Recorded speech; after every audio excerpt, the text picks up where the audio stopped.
The problem isn't that you don't want to change. The problem isn't that you don't have enough willpower. And the problem definitely isn't that you're lazy or unmotivated. The problem is that you've been trying to change the wrong thing. You've been chasing goals instead of building systems. You've been focusing on what you want to achieve instead of who you want to become.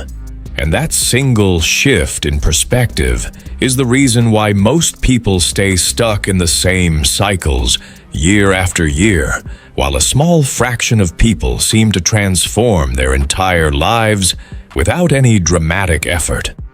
James Clear understood this better than almost anyone alive, and he didn't arrive at this understanding from a comfortable academic background or a cushy corporate job. He arrived at it from a hospital bed with a shattered face, wondering if his life would ever be the same again. When James Clear was a high school student, he had one dream and one dream only. He wanted to become a professional baseball player. He trained hard, he practiced relentlessly, and he poured every ounce of his teenage energy into the sport he loved. But during a routine game, a bat flew out of a hitter's hands and struck him directly between the eyes. The impact was so severe that he suffered a seizure. His face was shattered, his vision was compromised, and for months he lay in recovery, unable to do the one thing that gave his life meaning. The doctors told him that he might never play baseball again. The life he had imagined for himself, the identity he had built around being an athlete, was ripped away from him in a fraction of a second. And in that darkness, he had a choice. He could either give up entirely, or he could start rebuilding his life from the ground up, one tiny step at a time. He couldn't train for hours, so he started with just 10 minutes of walking. He couldn't study for entire days, so he studied for 1 hour at a time. He couldn't fix everything at once, so he focused on fixing one small thing every single day. And over time, those microscopic improvements compounded into something extraordinary. He didn't just recover, he rebuilt himself into someone stronger, more disciplined, and more focused than he had ever been before. And years later, when he sat down to write a book about what he had learned, he wasn't writing abstract theories. He was writing about the exact process that had saved his own life. That book became Atomic Habits, and it has now sold over 25 million copies worldwide. It has spent more than 300 weeks on the New York Times bestseller list. It has been translated into over 60 languages, and it has fundamentally changed the way millions of people think about personal growth. But what makes this book so powerful is not a single secret or a magic formula. What makes it powerful is a simple, irrefutable truth that most of us have been ignoring for our entire lives. The truth is that success is not a single event. Success is a system. Failure is not a single event either. Failure is also a system. And the difference between the people who achieve their goals and the people who don't is rarely a matter of talent, intelligence, or even effort. The difference is almost always a matter of systems. You do not rise to the level of your goals. You fall to the level of your systems. That one sentence is the foundation upon which everything else in this book is built. And if you truly understand it, you will never approach self-improvement the same way again. Let that sink in for a moment. You do not rise to the level of your goals. You fall to the level of your systems. If you want to lose 20 pounds, that is your goal. But if your kitchen is full of junk food and you have no exercise routine built into your day, your system is working against you. You will fall back to the level of your environment and your habits every single time. If you want to write a book, that is your goal. But if you don't have a daily writing routine and you sit down to write once every few weeks, you will never finish that book. Your goal is irrelevant without a system to support it. And this is why most New Year's resolutions fail by February. People set dramatic, ambitious goals, but they make zero changes to their daily systems. They expect to rise to the level of their goals through sheer willpower alone. But willpower is a finite resource. It depletes, it fluctuates, and eventually it collapses under the weight of an unsupportive system. The winners and the losers often have the exact same goals. The difference is that the winners have systems that make success inevitable, while losers have systems that make failure inevitable. That is a hard truth, but it is also an empowering truth, because it means you have control over your systems. You cannot always control the outcome, but you can always control the process. Now, let's talk about the compound effect, because that is the mechanism through which systems create remarkable results. Every habit you have is like an investment. When you make a small, positive change today, it doesn't feel like much. You eat one healthy meal, and you don't see a difference on the scale. You read 10 pages of a book, and you don't feel significantly smarter. You save $50, and you don't feel wealthy. But over time, these small actions compound into massive results. If you get 1% better every day for 1 year, you will end up 37 times better by the time you are done. 37 times. Not 37%. 37 times. That is the power of compounding. Conversely, if you get 1% worse every single day, you will decline nearly down to zero. The choices you make today are not just influencing today. They are setting the trajectory for your entire future. And most people underestimate the power of this because the results are not immediately visible. They are not linear. They are exponential. The first 30 days of a new habit feel like nothing is happening. The second 30 days feel like a little bit is happening. But by the third and fourth months, the curve shoots upward so fast that it feels like magic. But it isn't magic. It is math. It is the simple, unglamorous math of consistent, incremental improvement. To illustrate this, James Clear tells the story of the British cycling team, and it is one of the most compelling examples of the compound effect in action. In 2003, British cycling was a laughingstock. For nearly 100 years, British riders had won exactly one Olympic gold medal. They were so mediocre and so unimpressive that the best bike manufacturers in the world refused to sell them equipment because they were embarrassed to be associated with the team. It was a national embarrassment. But then they hired a new performance director named Dave Brailsford. Brailsford introduced a philosophy that he called the aggregation of marginal gains. The philosophy was simple. Break down every single aspect of cycling and improve each one by just 1%. Not 50%, not 100%, just 1%. He redesigned the bike seats to make them more comfortable. He rubbed alcohol on the tires so they would have better grip. He tested different massage gels to help riders recover faster. He taught the riders how to wash their hands properly to avoid getting sick.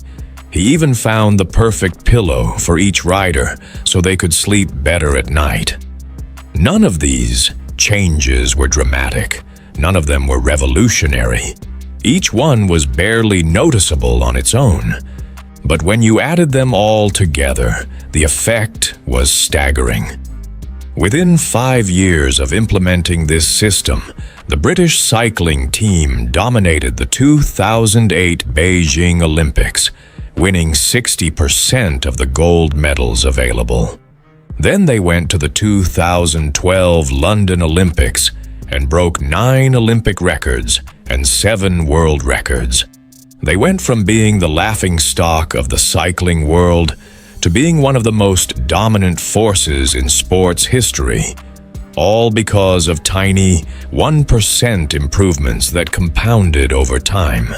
And this is exactly how habits work in your life. You don't need a complete overhaul. You don't need a massive transformation overnight.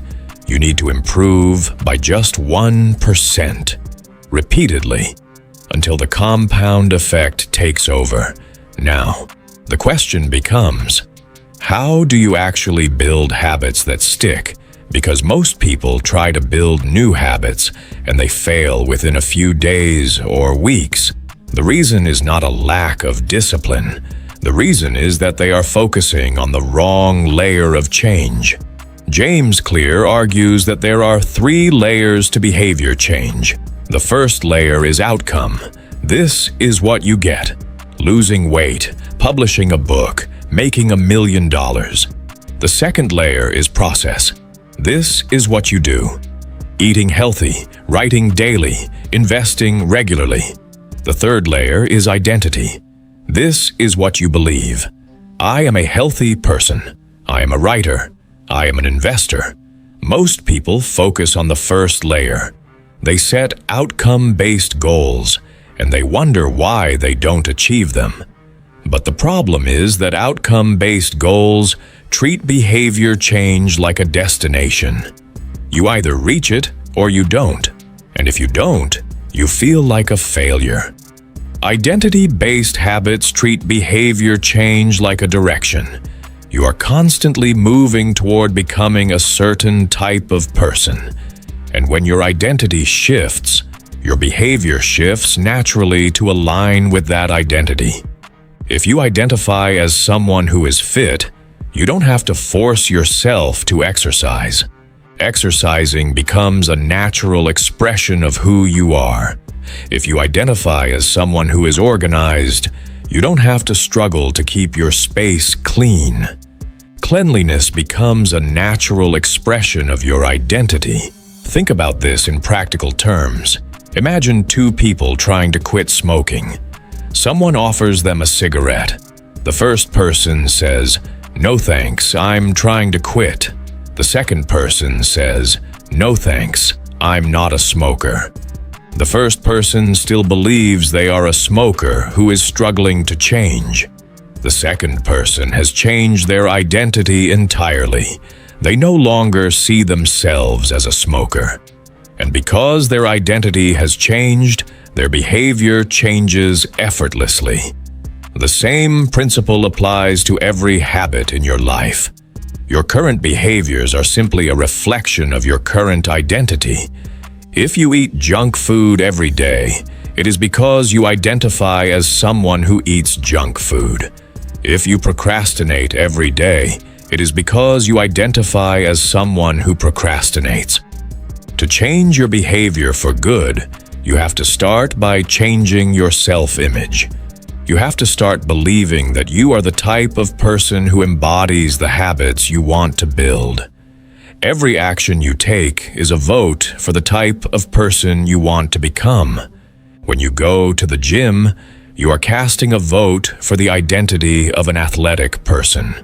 When you read a book, you are casting a vote for the identity of a learner.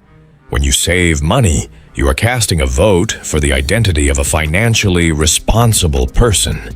And as you cast more and more votes, the evidence for your new identity builds up until the new identity completely replaces the old one. This is why habits are so powerful. They are not just actions, they are evidence of who you are. But knowing this intellectually is not enough. You need a practical system for building habits, And James Clear provides one of the most actionable frameworks ever created. He breaks down every habit into a 4-step loop that he calls the habit loop. The 4 steps are cue, craving, response, and reward. The cue triggers your brain to initiate a behavior. The craving is the motivational force behind every habit. It is the desire to change your internal state. The response is the actual habit you perform, and the reward is the end goal of every habit. It is the satisfaction that tells your brain whether this behavior is worth remembering in the future. If you understand this loop, you can reverse engineer it to build any habit you want. The first step is to make the cue obvious. The second step is to make the craving attractive. The third step is to make the response easy. And the fourth step is to make the reward satisfying. These are the 4 laws of behavior change, and they are the backbone of this entire book. If you want to build a good habit, you make it obvious, you make it attractive, you make it easy, and you make it satisfying. If you want to break a bad habit, you do the opposite. You make it invisible, you make it unattractive, you make it difficult, and you make it unsatisfying. It sounds simple, and in many ways it is, but the implementation of these laws is where the real magic happens. Let's start with the first law, which is to make it obvious. The cue that triggers your habit is often invisible to you because it is so deeply embedded in your environment. You walk into the kitchen and you see a bag of chips on the counter, and without even thinking about it, you open the bag and start eating. The cue was the bag of chips on the counter, but you didn't notice it. You just reacted. To build a good habit, you have to redesign your environment so that the cues for your desired habits are obvious and the cues for your bad habits are invisible. If you want to read more books, put your book on your pillow every morning so that you see it right before bed. If you want to eat healthier, put the fruit in a bowl on the counter and hide the junk food in the back of the pantry. If you want to exercise more, put your gym shoes right next to your bed so that you see them the moment you wake up. Your environment shapes your behavior far more than your willpower does. In fact, willpower is often overrated. People who appear to have incredible self-control often don't have any more willpower than the rest of us. They have simply designed their lives so that they don't have to use it. They don't have to resist temptation because they have removed temptation from their environment entirely. This is a crucial insight. If you are constantly fighting against your environment, you will lose every single time. Instead of fighting, redesign your environment so that the right behavior is the easiest behavior. One of the most effective techniques for making habits obvious is called habit stacking. Habit stacking is based on a simple principle. Your current habits are already deeply ingrained in your brain. If you attach a new habit to an existing habit, the existing habit acts as a trigger for the new habit. The formula is simple. After I do my current habit, I will do my new habit. For example, after I pour my morning coffee, I will meditate for 1 minute. After I take off my work shoes, I will put on my gym clothes. After I sit down for dinner, I will say one thing I am grateful for. You are stacking the new behavior on top of an old behavior that is already automatic. Over time, the new habit becomes just as automatic as the old one. And you can stack multiple habits together to create a routine that flows seamlessly from one action to the next. The key is to be specific. Don't say, "I will exercise more." Say, "After I brush my teeth in the morning, I will do 10 push-ups." The specificity of the cue is what makes it impossible to ignore. You cannot miss a habit that is triggered by a clear, unambiguous event that happens every single day. The second law is to make it attractive. Habits are attractive when they appeal to our human desires for pleasure, approval, and accomplishment. Our brains are wired to seek dopamine, the chemical that makes us feel good. And dopamine is not just released when we experience pleasure. It is released when we anticipate pleasure. This is why the anticipation of a reward can be more motivating than the reward itself. To make a habit attractive, you need to pair it with something you already find enjoyable. This is a technique called temptation bundling. You take a behavior that you want to do, and you bundle it with a behavior that you need to do. For example, if you love listening to podcasts but you hate exercising, you tell yourself that you can only listen to your favorite podcast while you are at the gym. You are bundling the thing you need to do with the thing you want to do. Suddenly, the gym becomes more attractive because it is the only place where you can get your podcast fix. The same technique works for almost any habit. If you want to write more, but you love watching Netflix, you tell yourself that you can only watch Netflix after you have written 500 words. You are making the behavior you want to do more attractive by linking it to a behavior you already crave. Another powerful way to make habits attractive is to join a culture where your desired behavior is the normal behavior. Humans are social creatures. We are heavily influenced by the people around us. If you want to eat healthier, spend more time with people who eat healthy. If you want to read more, join a book club. If you want to exercise more, find a workout partner. When your friends and peers are doing something, it feels like the normal thing to do. And because we want to fit in and belong, we naturally adopt the behaviors of our social group.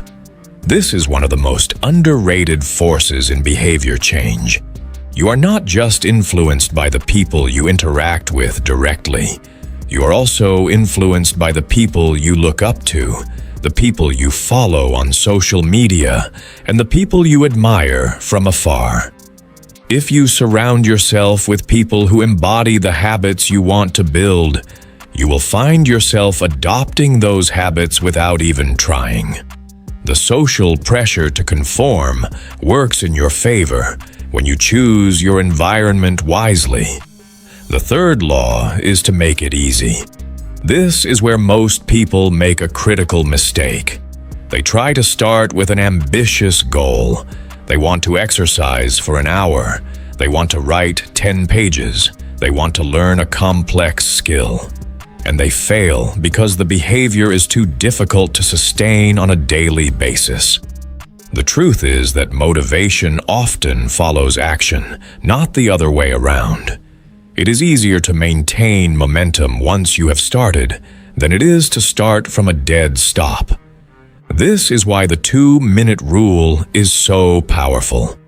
The 2-minute rule says that when you start a new habit, it should take less than 2 minutes to do.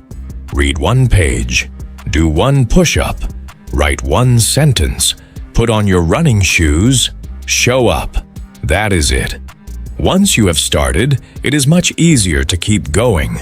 You will often find that you read more than 1 page, do more than 1 push-up, and write more than 1 sentence. But the 2-minute rule lowers the barrier to entry so much that you have no excuse to skip the habit.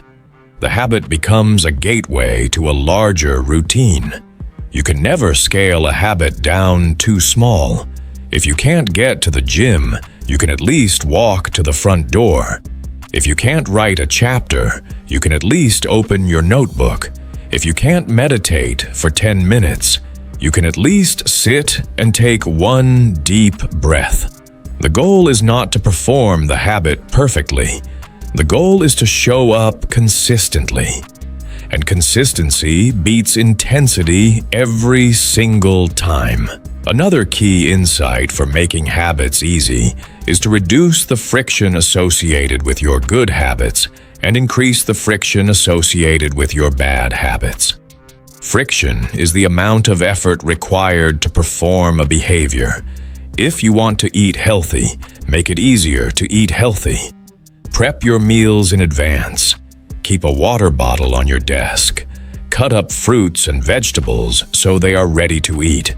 If you want to exercise more, pack your gym bag the night before. Sleep in your workout clothes if you have to. The less friction there is between you and your desired behavior, the more likely you are to do it. Conversely, if you want to break a bad habit, increase the friction. If you want to stop watching so much television, unplug your television and put the remote in another room. If you want to stop eating junk food, don't buy it. If it isn't in your house, you can't eat it. The simple act of adding a few seconds of delay between you and a bad habit can be enough to break the automatic cycle. The brain is lazy. It prefers the path of least resistance. Make the right path, the path of least resistance, and your brain will naturally choose it. The fourth and final law is to make it satisfying. The challenge with good habits is that they often have delayed rewards.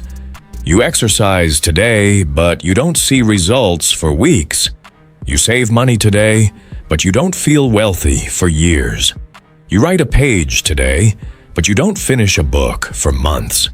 The brain is wired to prioritize immediate gratification over delayed gratification.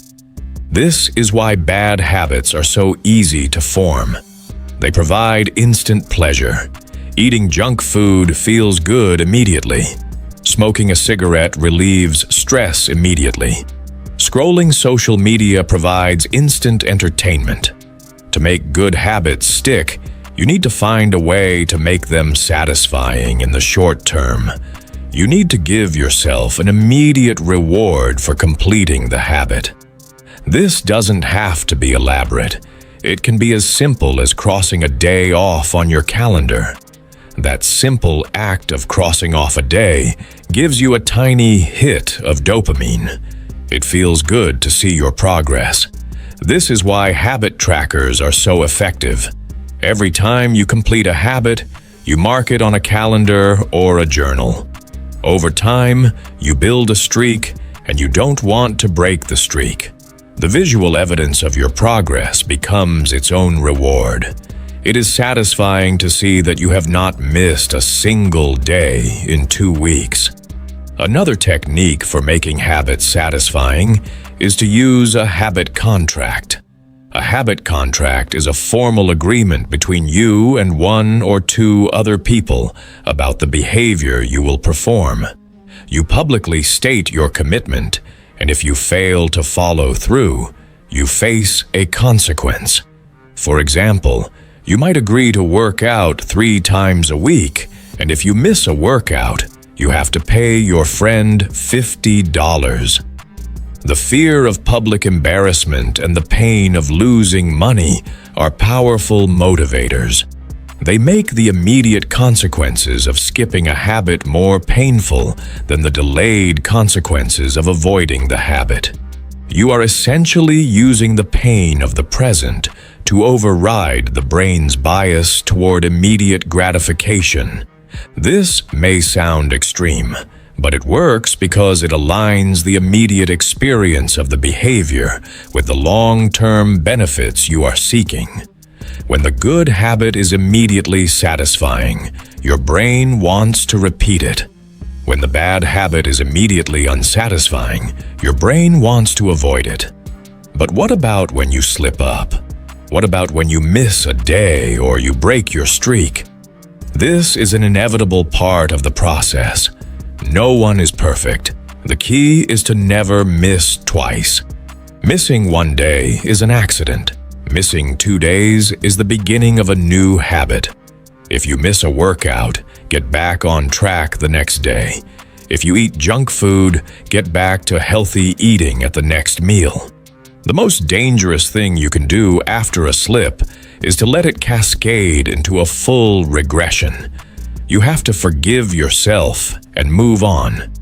Guilt and shame are not productive emotions in behavior change. They only make you feel worse, and when you feel worse, you are more likely to indulge in the bad habit again to comfort yourself. It is a vicious cycle. Instead, adopt an all-or-nothing mindset. If you miss a day, it doesn't erase your progress. You are still the person you are becoming. One bad day does not define you, just like one good day does not define you. What defines you is your overall trajectory. Are you moving in the right direction more often than not?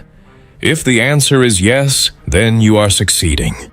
There is also a more advanced layer to this that James Clear explores, which is the role of genetics and talent in habit formation. Some people are naturally better at certain things than others. That is a fact. But genetics do not determine your destiny. They determine your starting point. They give you an initial advantage or disadvantage. If you are naturally tall, you have an advantage in basketball. If you are naturally athletic, you have an advantage in sports. If you are naturally intelligent, you have an advantage in academics. But the people who achieve the most are not necessarily the most talented. They are the people who put in the most consistent effort over the longest period of time. The greatest predictor of long-term success is not talent. It is grit. It is the willingness to keep going when things get difficult. It is the ability to maintain your systems even when you are not motivated. Motivation is fleeting. It comes and goes like the weather. But your systems are permanent. If you rely on motivation, you will only succeed on the days when you feel like it. But if you rely on systems, you will succeed every single day, regardless of how you feel. And this is the ultimate lesson of atomic habits. It is not about being perfect. It is about being consistent. It is not about making massive leaps. It is about making tiny improvements that compound over time into extraordinary results. So, where do you go from here? You start small. You pick one habit that matters to you, and you apply the 4 laws. You make it obvious by designing your environment and using habit stacking. You make it attractive by temptation bundling and joining a culture that supports your goal. You make it easy by reducing friction and applying the 2-minute rule. And you make it satisfying by using a habit tracker and creating a habit contract. You don't try to change everything at once. You focus on one thing and you do it for 60 days. You build the evidence for your new identity. You prove to yourself that you are the type of person who does this habit. And once that identity is solidified, you move on to the next habit. This is not a race. It is a marathon. The people who win are not the fastest. They are the ones who stay on the track the longest. They are the ones who get back up when they fall. They are the ones who trust the process and believe in the power of small improvements. James Clear's journey from a hospital bed to one of the most influential authors in the world is a testament to this philosophy. He did not become a bestseller overnight. He wrote blog posts for years. He built his audience one reader at a time. He refined his message one article at a time. And eventually, the compound effect of all those tiny efforts produced a result that seemed like an overnight success to the outside world. But it wasn't overnight. It was years of consistent, unglamorous work. It was the aggregation of marginal gains applied to his own life. And the beauty of this system is that it works for anyone. It doesn't matter where you are starting from. It doesn't matter how many times you have failed in the past. All that matters is that you start today. You make one small change. You cast one vote for the person you want to become, and then you do it again tomorrow, and the day after that, and the day after that, until one day you look back and realize that you are no longer the person you used to be. You have become someone else entirely, someone who embodies the habits that once seemed impossible. And the irony is that you won't even remember the struggle. You will only remember the result. The compound effect is patient. It works quietly in the background, transforming you inch by inch, day by day. And if you trust it, if you commit to the system and let go of the outcome, you will eventually arrive at a place that exceeds your wildest expectations. The only question is whether you are willing to start, whether you are willing to be 1% better today than you were yesterday. The choice is yours, and the time to make it is now.